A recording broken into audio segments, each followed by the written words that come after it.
Hello అండి, నేను అశ్విని. ఈరోజు క్యాబేజీ ఫ్రై ఎలా చేయాలో చేసి చూపించు. క్యాబేజీ అంటే స్మెల్ వస్తుంది, వాసన వస్తుంది, తినబుద్ధి కాదు అని జనరల్గా తినం కదా. కానీ ఇలా ట్రై చేసి చూడండి, డెఫినెట్గా మళ్ళీ మళ్ళీ చేస్తూనే ఉంటారు.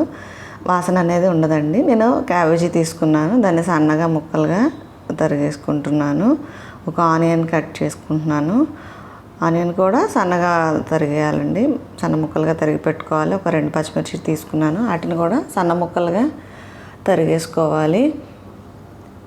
క్యాబేజీ ఫ్రై ఇలా చేస్తే చాలా బాగుంటుందండి, ఒకసారి ట్రై చేసి చూడండి.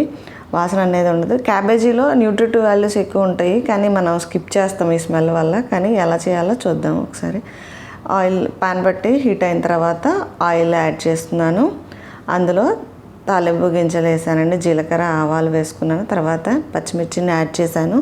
తర్వాత ఆనియన్స్ ఉల్లిపాయలని వేసాను. తర్వాత కరివేపాకు వేసి వేయించుకోవాలండి. జస్ట్ మరి వెంటనే ఎక్కువ కాదు, కొంచెం వేయిస్తే తీపి అనేది ఉండదు కదా. కొంచెం వేగిన తర్వాత కడిగి పెట్టుకున్న, ముందుగా కట్ చేసి శుభ్రం చేసి పెట్టుకున్న క్యాబేజీని వేస్తున్నాను.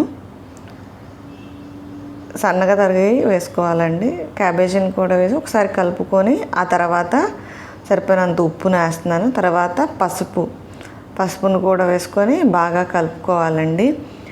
ఈ ఫ్రై ఏంటంటే ఇంకా మనం ఇందులో ఏమీ యాడ్ చేయము. అందులో వాటర్ అంతా పూర్తిగా ఇంకిపోయే వరకు వేయించుకుంటూ ఉండాలి. దీన్ని మూత పెట్టాల్సిన అవసరం లేదండి, మామూలుగానే వేయించేసుకోవచ్చు. ఇలా పూర్తిగా నీరంతా ఇంకిపోయేంత వరకు వేయించుకోవాలి. ఎలా వేగింది అని ఎలా తెలుస్తుందంటే, ముక్కలన్నిటికీ అంచులేమట బ్రౌన్ కలర్లో వస్తుందండి, అప్పుడు బాగా ఫ్రై అయిపోయినట్టు. ఆ తర్వాత 1 స్పూన్ కారం యాడ్ చేస్తున్నానండి. ఆల్రెడీ 2 మిర్చి తీసుకున్నాను కాబట్టి 1 స్పూన్ కారం యాడ్ చేశాను. ఎంతో టేస్టీగా ఉండే క్యాబేజీ ఫ్రై రెడీ. నా ఛానల్ నచ్చితే లైక్ చేయండి, షేర్ చేయండి, సబ్స్క్రైబ్ చేయండి. థ్యాంక్ యూ సో మచ్ అండి.